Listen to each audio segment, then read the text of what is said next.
बाजार बंद होने का वक्त नज़दीक है, तो लौट कर एक बार बाजार पे नज़र डाल दें और देखें क्या तस्वीर है इस समय, कैसी क्लोजिंग होने जा रही है। 10,800 के ऊपर निफ्टी बंद होने की तैयारी में दिखाई दे रहा है। 30 पॉइंट की तेजी के साथ 30 पॉइंट की गिरावट के साथ, माफ़ कीजिए, निचले स्तरों से अच्छी रिकवरी, लेकिन हल्का नुकसान फिर भी। बैंक निफ्टी 26,790 26,800 के आसपास क्लोजिंग की तैयारी इसमें देखी जा रही है। सेंसेक्स करीब 75 पॉइंट नीचे इस समय बंद होता हुआ दिखाई दे रहा है। इन तमाम खबरों अटकलों के बीच में आप सुमित इस समय इस क्लोजिंग को कैसे देखेंगे? निफ्टी और बैंक निफ्टी दोनों पे अगर आप करंट लेवल्स पर नजर डालें, क्या संकेत दे रहे हैं, ये क्या डायरेक्शन है? देखिए, प्योर टेक्निकल टर्म्स पे जाएंगे तो भी ज्यादा बेटर है, क्योंकि जिस तरह के स्टेटमेंट्स पे मार्केट मूव कर रहा है उस पे बहुत डिफिकल्ट है प्रॉपर व्यू लेना। बट इमीडिएटली अगर लेवल्स की बात करेंगे तो 10,700 का इसमें सपोर्ट है। अगर ये 10,700 का सपोर्ट तोड़ता है तो ये और भी गिरावट दिखाएगा। जब तक ये लेवल्स नहीं टूटेंगे तब तक तो कुछ घबराने वाला बात लग नहीं रहा है। और ऊपर में जैसे ही 10,900 के ऊपर जाएगा तो हमें 10,950 से 11,000 तक का लेवल्स निफ्टी के अंदर देखने को मिल सकता है। तो फिलहाल बायस पॉजिटिव है, बाय साइड में रहना है निफ्टी में। दूसरी तरफ बैंक निफ्टी 26,700 26,500 के सपोर्ट्स पे है। अगर ये लेवल टूटेगा तो एक गिरावट देखने को मिलेगा। जब तक ये लेवल्स नहीं टूटता तब तक बैंक निफ्टी भी सपोर्ट के पास है और यहाँ से पुल बैक बाउंस वापस से हमको देखने को मिल सकता है। बिल्कुल, तो सपोर्ट फिलहाल मिलने की पूरी उम्मीद आप कर सकते हैं। जाते जाते आखिरी मिनटों के दौरान दिग्गजों का हाल आपको बताते हैं। किन शेयरों की ओर से कंट्रीब्यूशन आ रहा है, कहां पर तेजी कहां पे मंदी। टीसीएस देखिए सबसे अहम हेवीवेट है, जिसने आखिरी मिनटों के दौरान खरीदारी देखी है। इसका सपोर्ट बाजार को मिलता हुआ। इसके अलावा एलएनटी में खरीदारी देखने को मिली है। बढ़ने वालों में भारतीय एयरटेल भी शामिल है और एचसीएल टेक वॉलेटिलिटी थोड़ी देखने को मिली है, लेकिन एचसीएल टेक पे आज काफ़ी तगड़े वॉल्यूम के साथ हमने आखिरी मिनटों के दौरान भी खरीदारी आते हुए देखी है। तो ये इंडेक्स के वो स्टॉक्स हैं जहाँ पे अच्छी मजबूती देखी जा रही है। एचसीएल टेक करीब दिन के हाइस पर बंद होने की तैयारी में। अल्पेश, इसके चार्ट पे नज़र है आपकी? एचसीएल पे क्या एक तेज़ी का ट्रेड लेके जाएंगे आज? जी हाँ, देखिए यहाँ पे 1065 के पास में स्टॉक आज यहाँ पे ट्रेड कर रहा है और अच्छा खासा, जैसे 1060 के ऊपर स्टॉक से हैं, एक अच्छा खासा ब्रेकआउट दिया है। तो मैं समझता हूँ यहाँ पे 1040 का स्टॉप लगा करके आपको बाई करना चाहिए। ऑन द अपसाइड में मुझे लगता है कि कल शॉर्ट कवरिंग के सारे स्टॉक में आपको करीबन 1090 से 1095 तक के लेवल देखने को मिल सकते हैं। एक बात मैं आपको एडिशन करना चाहूँगा यहाँ पे टीसीएस के बारे में। अगर आप टीसीएस के चार्ट पे देखें तो एक पिछले दिनों में जो 2100 के लेवल से जो गिरावट देखने को मिली थी करीबन 1880 के पास में, और पिछले 4 दिन से स्टॉक एक अच्छी खासी मूव बनाए हुए है। आज अगर 2060 के ऊपर ये क्लोज करता है तो मैं समझता हूँ इसमें एक बाई सिग्नल जनरेट होगा, लेकिन 2100 का लेवल इक्वली इसके पास में एक रेजिस्टेंस का काम करेगा। तो मैं समझता हूँ उसके बाद में एक बाई जनरेशन होने के बाद में अगर कोई भी गिरावट आती है तो उस गिरावट में स्टॉक्स को आपको बाई करना चाहिए। उसके बाद में मुझे लगता है कि स्टॉक 2100 के लेवल को भी निकल सकता है। जी अल्पेश जी, 2 आईटी स्टॉक्स की बात हुई, टीसीएस और इस वक्त आपने बात की एचसीएल टेक की। टेक महिंद्रा में भी इस वक्त आखिरी आधे घंटे में तेजी देखी जा रही है, इसके बारे में आपके कोई विचार? देखिए, टेक महिंद्रा में मैंने पहले भी कहा था 820 के ऊपर ये स्टॉक जितना भी रहता है ये अपने आप में एक पॉजिटिव है, और उसके ऊपर आपको जो लेवल्स देखने को मिलेंगे करीबन 880 से लेकर 890 तक के लेवल्स होंगे। 795 का लेवल अब जो है स्टॉप लॉस जो है उसको हम ट्रेल करके 795 के पास में लेकर के आते हैं। 795 के नीचे जब तक ये स्टॉक क्लोज नहीं होता है मैं समझता हूँ ये स्टॉक पॉजिटिव ही रहेगा और किसी भी एक अच्छी खासी मार्केट की मूव के ऊपर ये स्टॉक्स अपने आप फिर से ऊपर चलना शुरू कर देगा। जी 3 शेयर्स हमने बढ़त की तरफ देखे। एक मैं आपका ध्यान केंद्रित करना चाहूँगा टाइटन पे। हम लोग पहले बात भी कर रहे थे, इस वक्त आज के हिसाब से 2.1% नीचे बंद होता हुआ। ये स्टॉक आपको कैसा लग रहा है? यहाँ देखिए, मैंने 1015 की बात की थी, आज ये स्टॉक से नीचे जा रहा है और यहाँ पे देखिए तो बोलिंगर का एक ब्रेकडाउन आया हुआ है और मैंने आपको कुछ एक रीजंस भी दिए। मुझे लगता है कि टाइटन में ये कमजोरी आगे बढ़ सकती है। इन दैट केस हमने हमारे क्लाइंटों को भी ये स्टॉक्स में सेल करने की सलाह दी है। मुझे लगता है डाउन साइड में जो पहला टारगेट मिलेगा वो करीबन 995 है, और अगर 995 को अगर ये मेंटेन नहीं कर पाता है तो फिर एक गिरावट हावी हो सकती है, करीबन स्टॉक को 960 तक के लेवल तक लेके जा सकती है। ओके, तो ये कॉल फिलहाल टाइटन में कमजोरी बढ़ती हुई नजर आ रही है, लेकिन एक स्टॉक की क्लोजिंग मुझे अच्छी दिखाई दे रही है, वो है आईसीआईसीआई प्रू लाइफ। और जाते जाते भी आखिरी घंटे के दौरान भी अगर आप देखें, आखिरी आधे घंटे के दौरान तो यहाँ पे खरीदारी का रुख दिखा है। दिन के हाईस पर बंद होता हुआ ये स्टॉक नजर आ रहा है। अल्पेश, तेजी करेंगे? प्रदीप, ये हायर टॉप हायर बॉटम की फॉर्मेशन बना रहा है और स्टॉक की जो फॉर्मेशन आज की जो कैंडल बनी है एक बुलिश फॉर्मेशन है। 50 दिन की मूविंग एवरेज के ऊपर भी रह रही है। 277 से 317, 317 से 300 तक का एक सपोर्ट लेकर के स्टॉक जिस तरह से ऊपर निकल रहा है मैं समझता हूँ यहाँ पे स्टॉक को आपको अभी के अभी इस लेवल में बाय करना चाहिए। 300 के नीचे का एक स्टॉप लगाइए। ऑन द अपसाइड में मुझे लगता है पोजिशनल स्टॉक में आपको 360 तक के लेवल देखने को मिलेंगे। ओके, 360 तक के लेवल की गुंजाइश यहाँ पर आती हुई दिखाई दे रही है।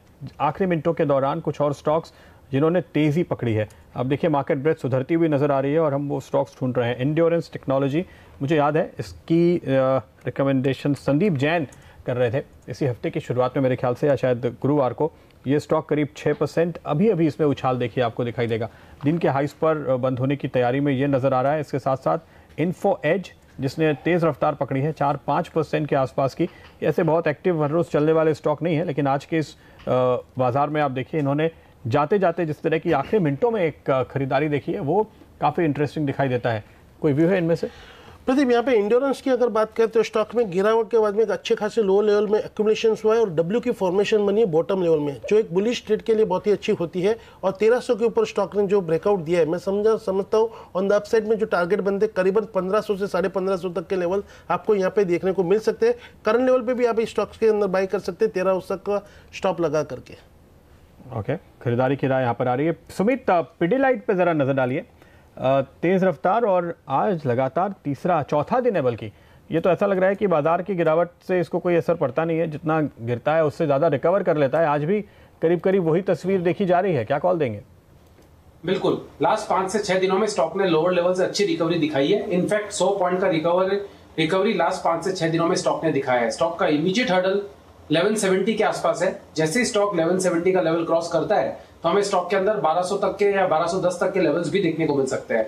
ओवरऑल स्ट्रक्चर अगर हम देखते हैं स्टॉक का तो मजबूत है। इस स्टॉक पे अगर कोई भी डिप मिलता है तो खरीदारी के मौके होंगे। एग्जिस्टिंग लॉन्ग पोजीशंस को होल्ड करें, सीएमपी पे फ्रेश बाय करें। टारगेट ऊपर में 1170 के बाद 1210 तक हमको पिडिलाइट के अंदर देखने को मिल सकते हैं। स्टॉप लॉस होगा 1125 के पास। फेविकॉल का मजबूत जोड़ है। जी हाँ, बिल्कुल। चलिए, बाजार आखिरी मिनटों में, आखिर के 1-1.5 मिनट का समय बाकी है। मार्केट ब्रेथ अभी 5 ऊपर तो 6 नीचे वाली है। मिड कैप पॉजिटिव है, लेकिन निफ्टी 10,800 के साथ आंख में चौली खेल रहा है। उसके ऊपर या नीचे कहाँ क्लोजिंग होती है ये देखना इंटरेस्टिंग होगा, क्योंकि ये लेवल सुबह से हमारे एक्सपर्ट्स कह रहे थे बड़ा इंपॉर्टेंट है। 26,800 के आसपास के लेवल से थोड़ा नीचे निफ्टी बैंक भी इस समय ट्रेड करता हुआ नजर आ रहा है। और बाजार में आप देखिए दोनों तरफ के जो मूव्स बनते हुए दिखाई दे रहे हैं। कुछ बढ़ने वाले स्टॉक्स पे फिर से नजर डालते हैं। क्रॉम्पटन कंज्यूमर स्क्रीन पर लेकर आइए। आखिरी मिनटों में यहाँ खरीदारी हुई है। न्यू इंडिया एश्योरेंस, तो इंश्योरेंस सेक्टर में हम खरीदारी होते हुए देख रहे हैं। L&T infotech, city union bank, Berger paint, ये कुछ और स्टॉक्स हैं जिन पर आपकी नज़र पड़नी चाहिए जहां आखिरी मिनटों के दौरान मूवमेंट है। सन टीवी पे लेकिन नज़र डालिए, और ये 2.5% के आसपास टूटा है। जाते जाते यहाँ पर बिकवाली हुई है और करीब करीब 1.5 गुना वॉल्यूम के साथ ये कमज़ोर होता हुआ।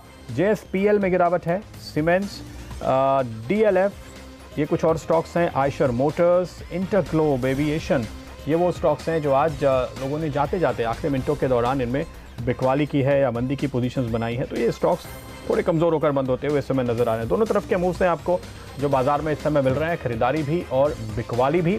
लेकिन 10,800 से थोड़ा और नीचे फिसल गया है निफ्टी, तो अब क्लोजिंग यहाँ पर थोड़ी सी फंसती हुई नजर आ रही है।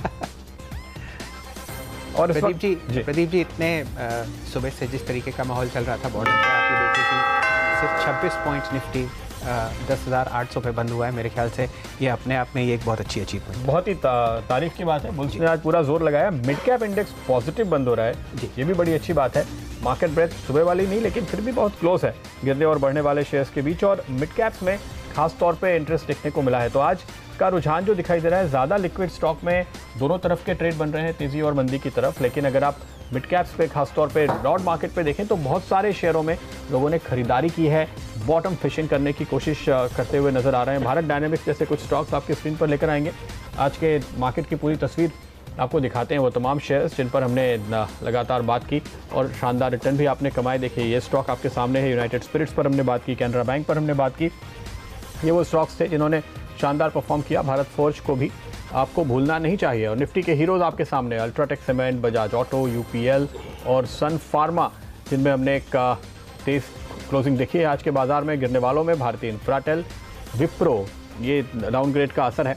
टाटा मोटर्स और वेदांता जो कमज़ोर होते हुए नजर आए हैं आज के दिन। इसके साथ साथ आज के परफॉर्मेंस में ऑयल एंड गैस, ये एक सेक्टर था जिस पर दबाव बढ़ता हुआ दिखाई दिया। खासतौर पे BPCL, HPCL कमज़ोर हुए हैं अब तक के कारोबार में। जी हाँ। और साथ ही साथ सरकारी बैंकों में देखिए, ये तो PCA का असर है। PCA से बाहर आए इलाहाबाद बैंक और कॉरपोरेशन बैंक, उसका पूरा फायदा मिला। सीमेंट में खरीदारी सुबह से हमने आपको तेज़ी की सलाह दी थी। Prism Johnson India cement, JK Lakshmi cement, रामको सीमेंट, इन सभी पे आपने एक्शन देखा और कमज़ोर बाजार में चढ़ने वालों में भारत डायनामिक्स, दोनों टारगेट अचीव कर लिए इसने। ICICI Pru, endurance, IRB infra. वायदा कारोबार। जी हाँ प्रदीप जी, इस वक्त देखते हैं कि F&O मार्केट में क्या हुआ। सबसे पहले देखते हैं कौन ऐसे शेयर्स हैं जिसमें लॉन्ग पोजीशंस बनी। Power grid, Torrent pharma, TCS और टोरेंट फार्मा, ये 2 बार दिखाया दिया जा रहा है। लॉन्ग शॉर्ट पोजीशंस इस वक्त पे ध्यान देते हैं Bajaj Finserv, Equitas bank, Hindustan Unilever, Apollo hospital जिसमें लगभग 1% की गिरावट। फ्यूचर्स में शॉर्ट कवरिंग इन शेयर्स में देखी गई Arvind mills, V guard industries, Srei infrastructure जो कि 1.1% ऊपर था।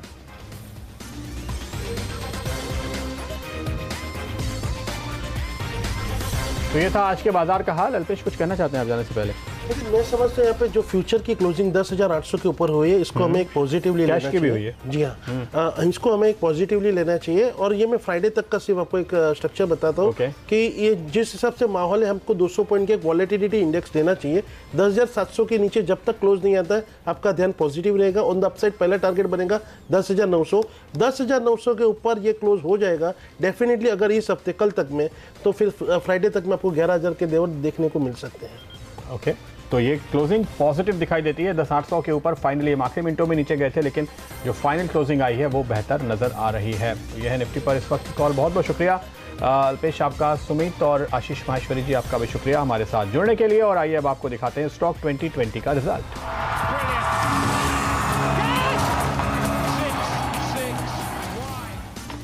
तो नीरज ने आज बाजी मारी है 2.5% के रिटर्न के साथ। हेमंत ने भी 1.25% के रिटर्न दिए। और इंडिया विक्स जब इस तरह के लेवल पर हो तो रिटर्न कमाना काफ़ी मुश्किल। लेकिन देखिए कौन से थे वो स्टॉक जिन पर हमारे कैपिटल्स ने दाव लगाया। Dhanlaxmi, Allahabad bank, corporation bank, इनने सबसे ज़्यादा खरीदारी दिखाई दी है इन सारे स्टॉक्स में नीरज की टीम पे। और हेमंत ने Gujarat Borosil, IOB, UCO bank, इन पर दाव लगाया और इन्होंने भी शानदार रिटर्न कमाया।